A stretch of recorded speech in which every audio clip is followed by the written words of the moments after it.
नमस्कार दोस्तों। तो चलिए शुरुआत करते हैं आज के कुछ महत्वपूर्ण करंट अफेयर्स की। राष्ट्रीय सांख्यिकी दिवस कब मनाया जाता है? 30 जून, 29 जून, 29 मई, 1 जुलाई। तो इसका सही जवाब हो जाएगा 29 जून। यह दिवस पीसी महालनोबिस के जन्म जयंती पर मनाया जाता है। पीसी महालनोबिस को father of statistical science of India भी कहा जाता है। ये प्रथम योजना आयोग के सदस्य भी थे एवं द्वितीय पंचवर्षीय योजना में इनका ही मॉडल अपनाया था। तो चलिए अगले प्रश्न पर। फेम योजना को कब तक बढ़ाया गया है? 31 मार्च 2023, 31 दिसंबर 2023, 31 मार्च 2024, 31 दिसंबर 2024। तो इसका सही जवाब है 31 मार्च 2024। तो चलिए सबसे पहले जान लेते हैं कि फेम योजना है क्या। यह इलेक्ट्रिक वाहनों की बिक्री को बढ़ाने के लिए 2019 में शुरू की गई थी एवं 2022 तक समाप्त होने वाली थी और स्टार्टिंग में इस पर 10,000 करोड़ का एक्सपेंडिचर लगाया हुआ था और इसे अब 2 वर्ष तक और बढ़ा दिया गया है। कई बार एग्जाम में फेम योजना का पूरा नाम भी पूछा गया है, तो ये जो स्लाइड में फेम योजना का पूरा नाम मैंने लिख दिया है, आप इसे यहाँ पर देख सकते हैं। अगला प्रश्न है, कौन से राज्य ने पहला जैव विविधता उद्यान विकसित किया है? महाराष्ट्र, मध्य प्रदेश, उत्तराखंड, तमिलनाडु। तो इसका उत्तर हो जाएगा उत्तराखंड। उत्तराखंड ने भारत वाटिका के नाम से पहला भारत में जैव विविधता उद्यान विकसित किया है। इसमें 28 राज्य एवं 5 केंद्र शासित प्रदेशों के पेड़ों की 24 प्रजातियों को प्रदर्शित किया जाएगा और एवं यह हल्द्वानी जो कि नैनीताल में है वहाँ पर स्थित है। ये जो सबसे पहले आते हैं ना कि पहला कहाँ पर स्थित है, सबसे पहले कहाँ हुआ, ये एग्ज़ाम पॉइंट ऑफ व्यू से सबसे ज़्यादा इम्पोर्टेंट होते हैं अगर आप स्टेट पीएससी की तैयारी भी कर रहे हो या एसएससी की भी कर रहे हैं। काले अमरूद का विकास किस राज्य ने किया? उत्तर प्रदेश, बिहार, पश्चिम बंगाल या फिर पंजाब। तो इसका सही जवाब है बिहार। बिहार कृषि विश्वविद्यालय भागलपुर ने इस काले अमरूद का विकास किया है 3 साल की कड़ी मेहनत के बाद। यह एंटी एजिंग, एंटीऑक्सीडेंट, मिनरल एवं विटामिन से भरपूर है और इसके अगस्त के अंत या सितंबर के अंत तक पक जाने की संभावना है। यहाँ एंटी एजिंग सुनकर कुछ लोग सोचेंगे कि हम तो इसे खूब खाएंगे, हमारी उम्र रुक जाएगी।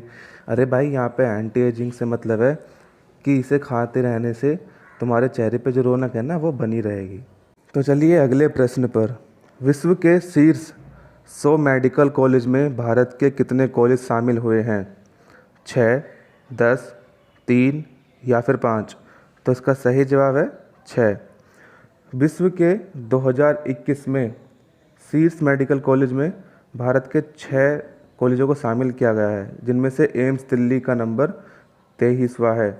और मैं आपको अदर्स कॉलेजों के नाम बता दूं, AFMC पुणे है, मेडिकल कॉलेज चेन्नई है, CMC Vellore, JIPMER Pondicherry, IMS BHU। और अगर आप यूपी की तैयारी कर रहे हैं तो यहाँ पे IMS BHU आपके लिए इम्पोर्टेंट हो जाता है। और इसमें फर्स्ट रैंकिंग आई है John Hopkins university school of medicine की, जो यूनाइटेड स्टेट ऑफ अमेरिका में है। अगला प्रश्न है, डॉक्टर अंबेडकर सांस्कृतिक केंद्र का उद्घाटन कहाँ हुआ है? ऑप्शन है वाराणसी, नई दिल्ली, लखनऊ या फिर भोपाल। तो इसका सही जवाब हो जाएगा लखनऊ।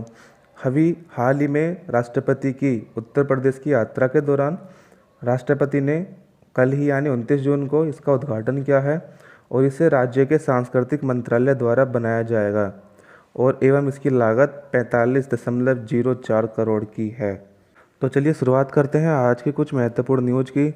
लेकिन उसे शुरू करने से पहले मेरी आपसे रिक्वेस्ट है कि जो लोग मेरा चैनल देख रहे हैं मेरे चैनल को सब्सक्राइब करें, क्योंकि आप में से बहुत सारे लोग ऐसे हैं जो मेरी वीडियो रेगुलर देख रहे हैं लेकिन चैनल को अभी तक सब्सक्राइब नहीं किया हुआ है। CBI के विशेष निदेशक के रूप में प्रवीण सिन्हा की नियुक्ति। आपने कई बार सुना होगा कि विशेष निदेशक या स्पेशल डायरेक्टर। ये आखिर स्पेशल डायरेक्टर है कौन? ये सेकंड सीनियर मोस्ट ऑफिसर होते हैं तथा इनकी रैंक DG के बाद आती है। और आपको पता है कि CBI के डायरेक्टर जनरल सुबोध जायसवाल जी हैं। मेरी आपसे रिक्वेस्ट है कि अगर आप करंट अफेयर्स की वीडियो देख रहे हैं तो उसे दिन में कम से कम 3 बार देखें।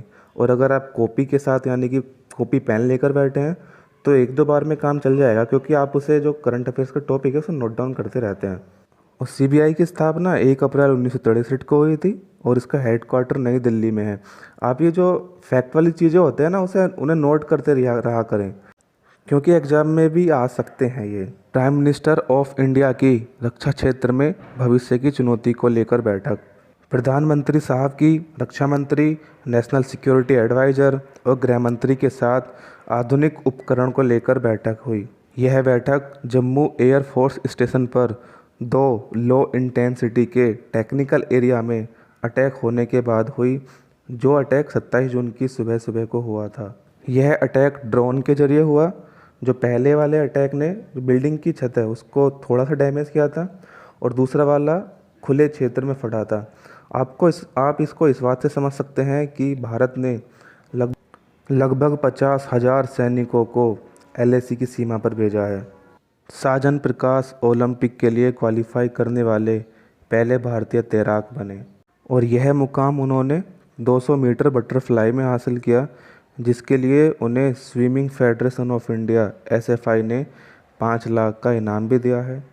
स्विमिंग में कई सारे इवेंट होते हैं, जैसे कि फ्री स्टाइल हो गया, back stroke, breast stroke, butterfly, और इनमें भी अलग अलग तरह की कंपटीशन होती है, जैसे कि फ्री स्टाइल में 50 मीटर, 100 मीटर, 200, 400 और बैक स्ट्रोक में भी है 100 मीटर की, 200 मीटर। यानी कि अगर आप एक बहुत ही अच्छे तैराक हैं तो आप बहुत सारे मेडल जीत सकते हैं।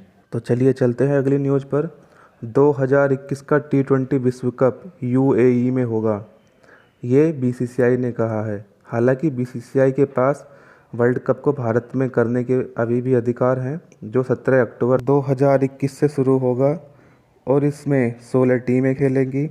यह बात BCCI के चीफ सौरव गांगुली ने कई बैठकों के बाद कही है और ICC को इसकी अभी तक घोषणा करनी बाकी है। तो चलिए बात करते हैं कुछ इंटरनेशनल न्यूज़ की। इंटरनेशनल सोलर अलायंस में शामिल हुआ ग्रीस ने विदेश मंत्री की यात्रा के दौरान इस पर समझौते किए।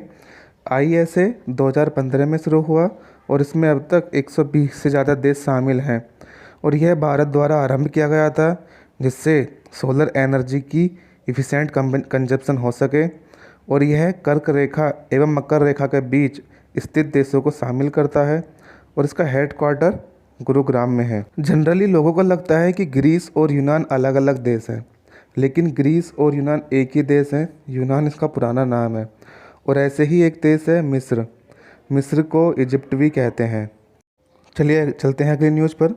स्वीडन के प्रधानमंत्री ने दिया इस्तीफ़ा।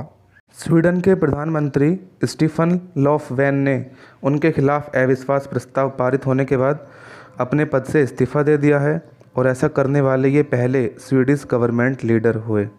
स्वीडन की राजधानी स्टॉकहोम है और इसकी करेंसी स्वीडिश क्रोन है। स्वीडन के प्रधानमंत्री का नाम आप ऐसे याद रख सकते हैं जैसे स्वीडन स्टीफन। तो चलिए चलते हैं अगली न्यूज़ पर। 2021 का फुकुओका पुरस्कार। 2021 का फुकुओका पुरस्कार भारत के पत्रकार P साईनाथ को दिया और यह पुरस्कार 1990 से दिए जाते हैं और अब तक 28 देशों के 115 लोगों को मिल चुका है, जिसमें 11 भारतीय हैं और इसे एशिया के कल्चर को प्रमोट करने के लिए दिया जाता है।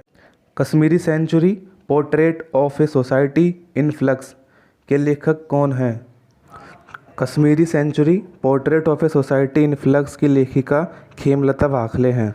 वीडियो को आखिर तक देखने के लिए आपका धन्यवाद। अगर आपने अभी तक मेरे चैनल को सब्सक्राइब नहीं किया है तो सब्सक्राइब करें और बेल आइकन दबाना ना भूलें।